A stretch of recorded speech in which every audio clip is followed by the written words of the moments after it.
Welcome everybody, time to have a look at the vaal meeting. It's on the classic track on this Thursday. Second race is a maiden plate over 1200 metres. We'll get to that in a minute. Just a reminder about our WhatsApp on 069 164 3272. For those on other platforms, we're on YouTube, we're on X as well, we're on Racing Today. And there's the QR code if you're watching on DSTV 240. Just use your camera on your phone to scan that QR code. It'll take you straight to the Betway platform to open your account. And don't forget, when you buy your blue voucher to top up your account, take that blue voucher number and SMS it to 31860. And if you do, you stand a chance of winning a share of 200,000 Rand. That's the latest news from Blue Voucher. There have been a few good winners out of there as well. All right, it's bipod time. Let's get on to race number 2. It's over 1,200 metres. It's a maiden class field. I'll give you a quick insight to the betting before we go. Say hello to Daryl Marie, who's on the line. He's not in the studio, but he'll talk to us from home. And number 5, Quick Freeze, is the favourite at 22-10. 4, Quivano for Joey Somo, 3-1 second favourite. Lucky Hoodalakis has got the favourite, and they are back in that too. And then you've got Mike and Matt de Kock. They've got a first time here. Sasori, who's at 7-2 third choice, a versus Getrix Baby. And the one Sky Pilot is trading at 9-2. Then it's 10-1 and better about the balance. Morning, Daryl. Welcome to Waiter to Win. Good to talk to you on the other side. And well done again yesterday with Lark Song. We spoke about the confidence on the show. I'm happy to see that delivered for you. Very well done. Morning, Clyde. Morning to the viewers. Yeah, we have to thank one man, and that's Andrew Fortune. Obviously, yeah, Andre Nel had to prepare the horse, but Andrew Fortune got the job done for us. Opening leg of the bipod, opted to go wide, Clyde. Let me just touch on the first time, number 6, because there is quite a bit of confidence coming from the yard. I saw their comments on X, and they read as such. Sosori is a nice type of horse, a son of Vercingetrix. He's one you can follow, keep an eye on. This is a strong race. However, he does have a good each-way chance. So it is the opening leg of the bipods, and I've opted to go with the race runners. I've gone with numbers 4, 5, and 8. Let me start with the filly. She doesn't have the best of form lines, but I like the fact that they're bringing her back in trip. Put a set of blinkers on her, and I think with that sex allowance on her side, they're going to allow her to roll up front just as long as she breaks well, and I can see an improved run on her behalf. I've also included number 4.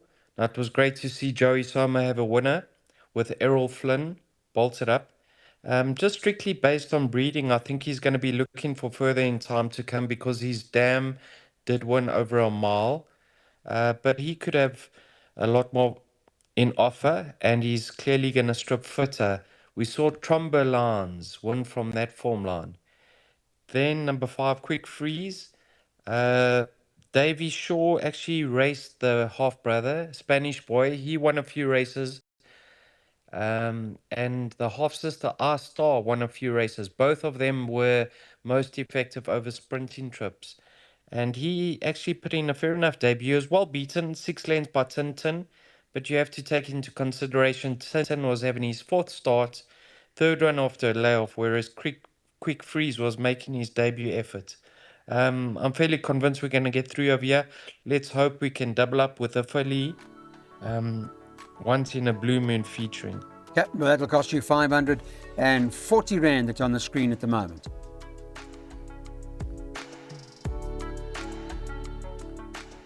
Okay, welcome back to Betway Waiter to Win. Time now to talk to Daryl about the third race on the card, which is the opening leg of the Place Accumulator. And yeah, this particular event's got Anita running. It looks like the right horse in the race, maiden plate over the 1200. There are 2 scratchings. Take out the 1 Precocious is not going to be running, and the 8 Elegant Edge. So those are the 2 scratchings as updated by SA Horse Racing. And the market has got Anita top of the boards at 12-10. 9 Gimme Some Love as a first timer, trading at 33-10. And there's been some support too for the 3 Savaris Princess, has shortened into 7-2. So some interest for that all along the way. But I guess I would imagine the right horse now, Anita, Daryl.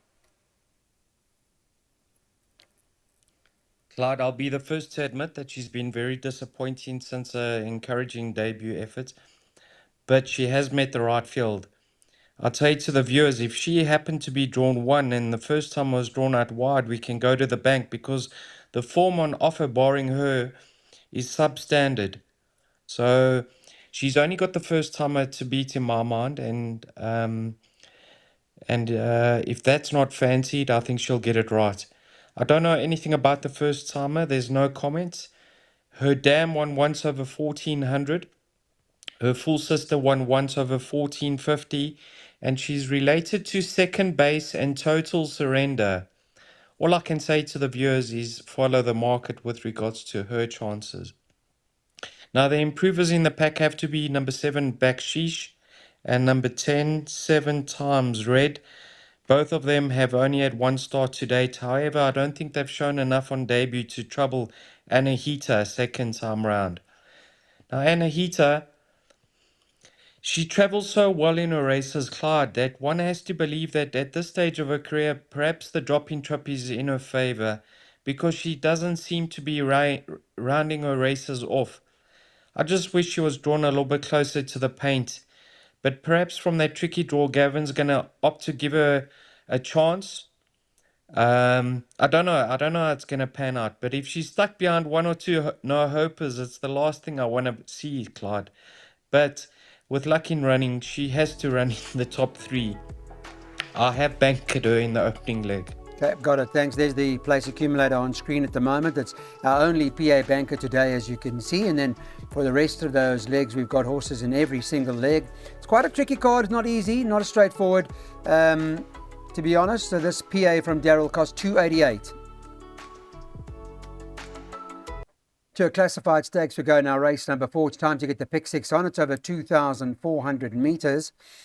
And Lava Lamp appears, in terms of the conditions of the race, to come in best weighted, only a kilo or so best weighted with Savannah's 4 kilo claim. And she's got to have some sort of chance here. They are backing Copper Plate again. Now, of course, Copper Plate last time out, when I spoke to Kellen after the race, the horse spat out the bit. It seemed like, and took no interest early. The pace was very fast on that occasion and just couldn't go with him at all. So I'm not exactly sure what the story was, but it wasn't the Copper Plate we know. I see they're backing him again. He was 9-2 yesterday. He's now 33-10 on Wednesday morning. 1 Lava Lamp is 7-2. The 4 Cartagena 7-2, and the 3 Chabelle also at 7-2. So it's that kind of race. There are a lot of horses that have got chances here. Daryl, your thoughts? Yes, Clyde, it's interesting that you remember the pace was on in that race. And who was the pace setter? Number 10, Party Punch. They were cutting throats up front. And it's very surprising that she actually stayed on for second. She's 2 kilograms better off with Cartagena, so she does go into my pick 6 perm. I just want to tell the viewers that my perm's very costly. I wanted to put something out because I thought we can catch it today. Take a small percentage. I think 54 rands, 1%. Let's hope we get it right. So number 10, Party Punch, does go into my perms. Cartagena, it was great to see her return back to form last time out after a disappointing penultimate start. She's got obvious claims. Not much separating herself and Chabelle. So Chabelle's gone into my perms. If he bounces back, he can win a race of this nature. You've got Ryan Mangatini teaming up with Arlington Action. He's sat on him 9 times for 4 wins. So he gets a great tune out of the 7-year-old. Lava Lamp, you mentioned she's best in. Savannah reunites with her. She's gone into my perms. And then we have to touch on Copper Plate, Clyde. He buried us last time out. We were heavily in his camp, but we knew our fate a long way from home. Like I said yesterday, we like to train them from the studio. And just having a look at the comments in his in the computer form, you see respiratory noise, coughing. If I saw a tongue tie being fitted, I'd go as far as saying he's my number 1 choice over here. But like I said previously, if he reproduces his penultimate start, we know he's ahead of his current rating. So I've opted to go wide in this leg, Clyde. I do believe we'll get through.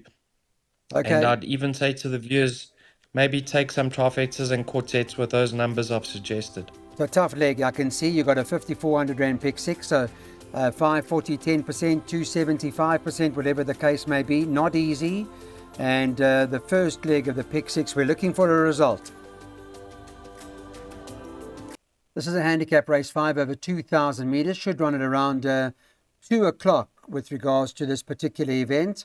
Just the 13 equilateral is not going to be running, sold without engagement, it says. And the betting from Betway this morning, remember we are doing this on the Wednesday morning show, and number 7 Palace Attack is the favourite at 9-2. 8 Titans of War is 6-1 this morning. A little bit of support for that was 7, so now 6-1. 9 Storm Ahead is 6-1, and the 12 Little Miss Splendid is also trading at 6-1. 7-1, 5, One More Star. Won a good race last time, and they're hoping for more. The 11 Bellerophon got to be in the race, a horse with ability, and certainly worth considering, trading at 8-1, and then it's 10-1 and better about the balance. But Palace Attack, top of the board. Daryl, again, a tough race. Very tough, Clyde. Now, Mr. Led stepping up Palace Attack to 2,000 metres. We know he's a half-brother to Fire Attack, and Fire Attack won the Premier's Champions Challenge over 2,000 metres on the Stanside track, the sternest 2,000 in the country. So if he sees it out, I think he's a play over here. Obviously, he comes to the races cherry ripe this time round. And I watched his last starts. Calvin asked him to run at about the 600. I thought the winner quickened better than him, but he was staying on in the latter stages. He has to prove, however, that he does get the 2,000 metres and he's effective over this sort of trip. I do believe he'll confirm the form with Little Miss Splendid and Bellerophon. Now, we need to touch on number 2 over here, Diesel Shadow. I mean, he blew us out the water last time out, and the manner in which he quickened up was very, very encouraging. I don't know if he can reproduce that effort, but if he does, Clyde, I'll say this much, that he will fight out the finish once again. I mean, Savannah does take the 4 kgs off his back, and I don't think that £5 penalty was over the top, so he's gone into my play. If you like horses like, or military moves, which I don't because I thought his last run was disappointing, then you have to like Flashy Apache, but Flashy Apache is held by Diesel Shadow.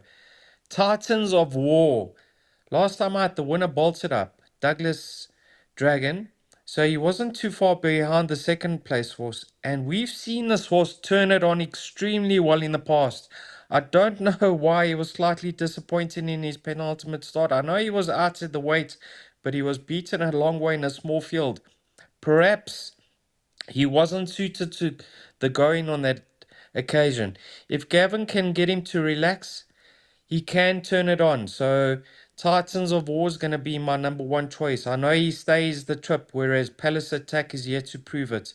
Clyde, a difficult race. We can even touch on One More Star and a horse like Storm Ahead, who I've left out, but I have included One More Star because I think he's off a very workable mark still, despite his penalty for winning last time out. Thanks for that, Daryl. There's the wrap of the jackpot, 300 Rand cost.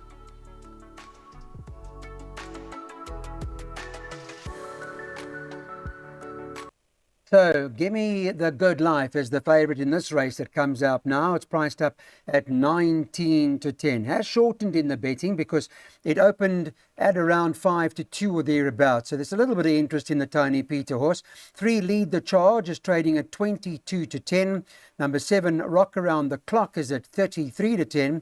And the 2 Black Egret is at 13-2. 15-2, the 6 Selenio Peninsula. And then it is double figures about the balance. Tony Peter, they had a good weekend. I mean, on Sunday, a good couple of runners, good horses, and they won. Give Me the Good Life is no slouch, a decent sort. You like it, Daryl? I do like it. I think he's far too short in the market. So if you are going to back him, I'd suggest to the viewers to wait until race time because, I mean, look at his penultimate start, Clyde, behind Miami Mountain.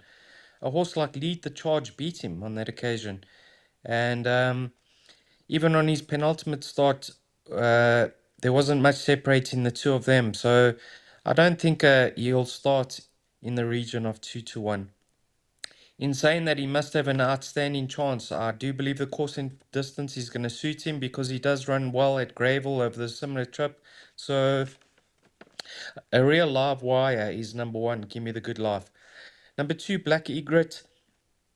Clyde, he was returning from a layoff last night, obviously in need of it, and over a distance too short of his best. He's actually contested a race over this course and distance, and he ran a very creditable second behind a top class sort in Raven Black. I can see a much improved run from number two, Black Egret. Number three, Lead the Charge. Tricky draw to contend with, but he likes to be hidden away the sorts. He's got a short run in, and I think Gavin's going to swing on to him, try attempt to time it right, and if things go his way, he can certainly win. We know that the Asman stables come to form, so follow him now. I mean, he hasn't won in 500 odd days, but his mark's down, completely down, and he's not badly in over here, so he goes into my play. I need to touch on number 7, Rock Around the Clock. You know, if you listen to Muzi Yeni's post-race interview, he said there was nothing pulling him through, and he would have liked to sit longer. And I think the race is going to pan out well for him. He's going to get a bit of cover. Muzi's going to try produce him as late as possible. And with 50.5 to shoulder, Clyde, I can see him scoring the hat-trick on the Highveld. I'm going to be leaning towards number 7 over here. Rock Around the Clock is the right one. But how can I even ignore number 6, Selenio Peninsula, who's best in, who's going to race fresh, who's won over the distance in the past? I mean, she must go into all perms. So very, very tricky once again, Clyde. I can't nail my colours to the mast over here. So let's just hope we survive. All right, well, let's get the double home. We're going in this race 3 and 7. In the next race, we like 2, 3 and 7.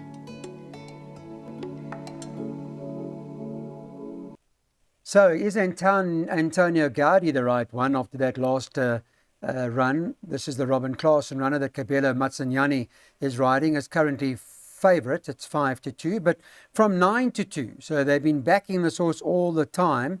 2 Esquivel also has come in for support. Is trading at 5 to 2. Reminder that the 4 Raffers Boy has been taken out. Number 3 Ensuing is at 7 to 2, and 11 to 2 about number 6 on the card, Winston's Wonder from the Stuart Pettigrew stable. Sutherland, also from Stuart's Yard, is trading at around 6 to 1. So they've got quite a strong hand here. And then it's 10 to 1 and better about the balance. I'm in the corner of Antonio Gaudi. I'm not 100% confident, but it's my first choice. For you, Daryl? Card on paper, people are going to say he beat Split the Eights. And if you recall, that's the race I said. How we will never know how Split the Eights got beat on that occasion. Yeah, so his form line has been franked. A little bit concerned. Clever Trevor also won from there, but I'm a little bit concerned that he's drawn out wide. So I don't know how much energy he's going to have to exert to get into a neat position. Hopefully not caught wide, going around the bend. I'll give him a chance. He's only my 4th selection, Clyde. Now, number 2, Escoval.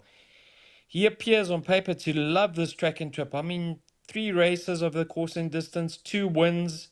Let's see how that form line works out in the previous race, because there's quite a few coming out of that Miami Mountain form line in the names of Lead the Charge, Roll with the Punches, Give Me the Good Life.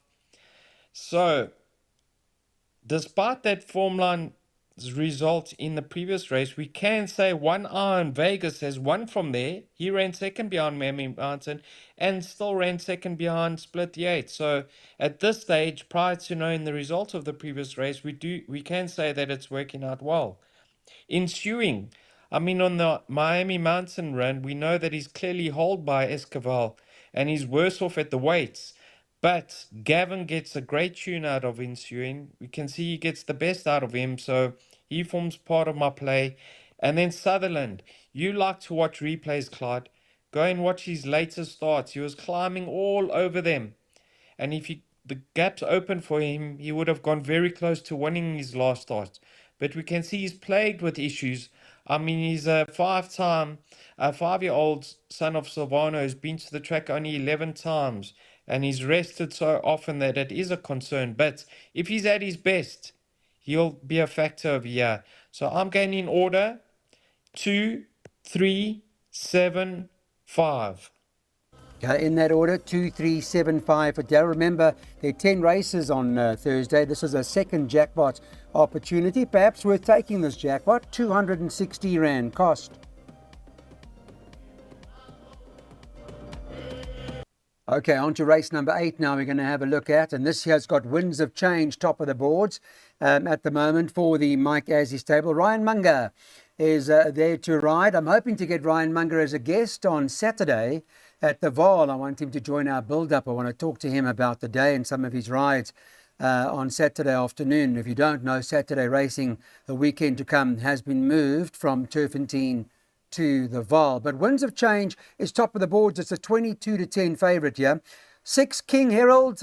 We can't have enough of King Herald. We can never give up on King Harold. It's at 5-2, second favourite. 4, I'm a Fireball. The De Kock team have got quite a strong hand in that. I'm a Fireball and Clever Trevor.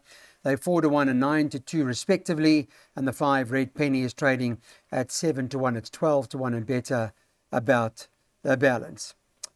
I'm going with King Harold again, Daryl. And so is Gavin Larena, because Gavin's been getting a few rides from Mr. Azzi, and he rode Winds of Change last time out, and he obviously never impressed him.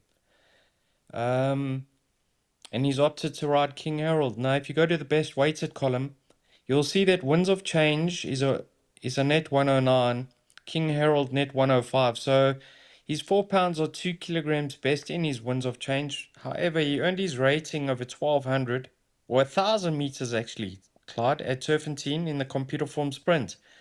He's now going 1450. Let's see how it pans out, Clyde. We know he's got the ability, but he's disappointing us of recent times, and we can't go into this race with confidence.